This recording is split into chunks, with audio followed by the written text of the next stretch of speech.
Tá. Hoje nós estamos recebendo aqui o psiquiatra e psicólogo Augusto Cury.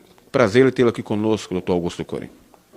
É uma honra estar com vocês aqui no Diário Brasília. Doutor Augusto Cury, como que aconteceu um ateu convicto como o senhor? De repente, o senhor conheceu Jesus, descobriu quem é Jesus, se tornou um cristão? Bom, eu fui um dos maiores ateus que já pisou nessa terra. Creio que fui mais ateu do que Nietzsche, que escreveu sobre a morte de Deus, e inclusive Marx, que abordou que Deus, a busca por Deus, é o ópio que entorpece a mente humana. É provável que fui mais ateu do que Freud, do que Jean-Paul Sartre e Diderot.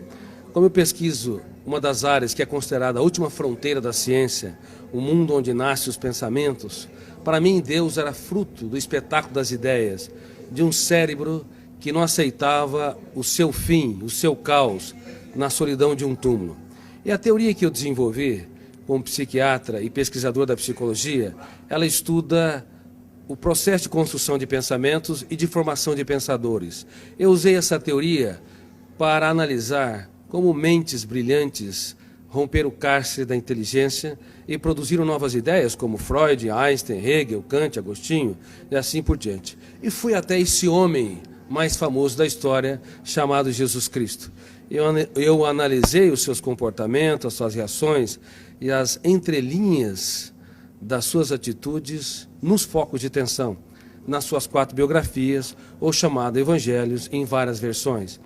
Eu esperava encontrar uma pessoa construída por um grupo de galileus que queriam produzir um herói para romper o jugo de Tibério César, que era o imperador romano. Mas fiquei perplexo, porque percebi que a sua personalidade é tão complexa e tão fascinante que não cabe no imaginário humano. Para você ter uma ideia, no exato momento em que ele foi negado por Pedro, ele olhou para o mais forte dos discípulos, e embora sendo golpeado pelas palavras que bradavam, eu não o conheço, eu nunca andei com esse Galileu, ele não faz parte da história, ele cativou-o com a sua retina e gritou sem dizer palavras. Na Fortaleza Antônia, ele quis dizer: eu te compreendo, eu te compreendo. Com seu olhar, ele economizou palavras, mas fez um discurso mais brilhante que o mais poético de todos os discursos. E quantas vezes você, pai, mãe, você, professor ou executivo, está diante de uma pessoa que falha, erra, e ao invés de simplesmente olhar e lhe dizer sem palavras: eu te compreendo, e nós julgamos, excluímos. Através de analisar o comportamento de Cristo nesse sentido, eu percebi que a sua inteligência, sua capacidade criativa e a capacidade de ser gestor da sua mente e protetor da sua emoção não tem precedente histórico. Assim, eu deixei de ser um ateu, um dos grandes ateus da história, e percebi que a procura por Deus não é um ato de pequenez intelectual, mas um ato inteligentíssimo da mente humana. Mas quando o senhor pesquisou sobre Jesus Cristo, homem, o que o senhor esperava encontrar? Quando eu pesquisei a humanidade de Jesus, esperava encontrar alguém que não brilhasse no caos, diante das perdas, das traições, das frustrações e decepções. Porque nós temos na psique humana, no nosso córtex cerebral, registrado zonas de conflitos, que eu chamo de janela killer. Killer no inglês quer dizer assassino. Quando nós entramos numa janela killer, o volume de ansiedade é tão grande que bloqueia milhares de outras janelas e o eu não consegue encontrar informações para dar respostas inteligentes em situações estressantes. É por isso que nos primeiros 30 segundos de tensão, de ansiedade, os pais cometem os maiores erros na relação com os filhos, bem como os professores, os amigos e as pessoas que se amam, marido e esposa. Eu esperava encontrar alguém que não brilhasse no drama, no deserto, nas tempestades. Mas é impressionante, quando o mundo desabava sobre o homem Jesus, ele, ao invés de ser preso pelas janelas killers, ele abria as janelas da sua mente, olhava para a tempestade e via nela a chuva, uma oportunidade solene para cultivar. Enquanto que nós, muitas vezes, diante das perdas, decepções, diante das lágrimas, das injustiças e fracassos, recuamos. Ele não. Ele cultivava as flores e usava suas mãos nesse processo.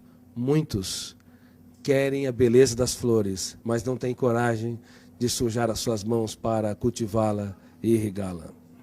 O senhor tem, assim, uma noção do que aconteceu? Porque, na realidade, o senhor é um dos grandes cientistas do mundo, um dos grandes psiquiatras, um dos grandes psicólogos do mundo.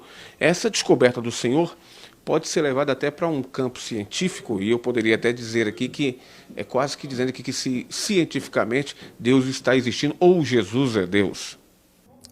Exatamente. Ao analisar o comportamento de Jesus nas mais diversas situações que ele se encontrou, eu fiquei cônscio que esse homem não cabe no imaginário humano.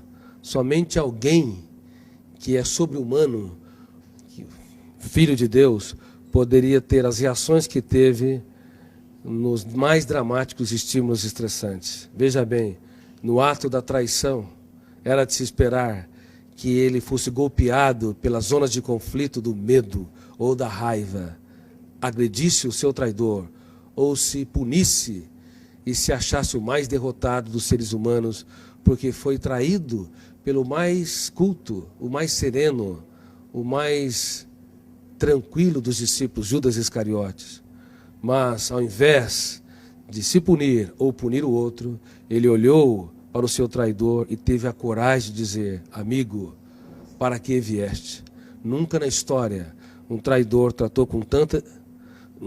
Na história, um traidor foi tratado com tanta dignidade pela pessoa traída, indicando que Jesus não tinha medo, na verdade, de ser frustrado ou decepcionado.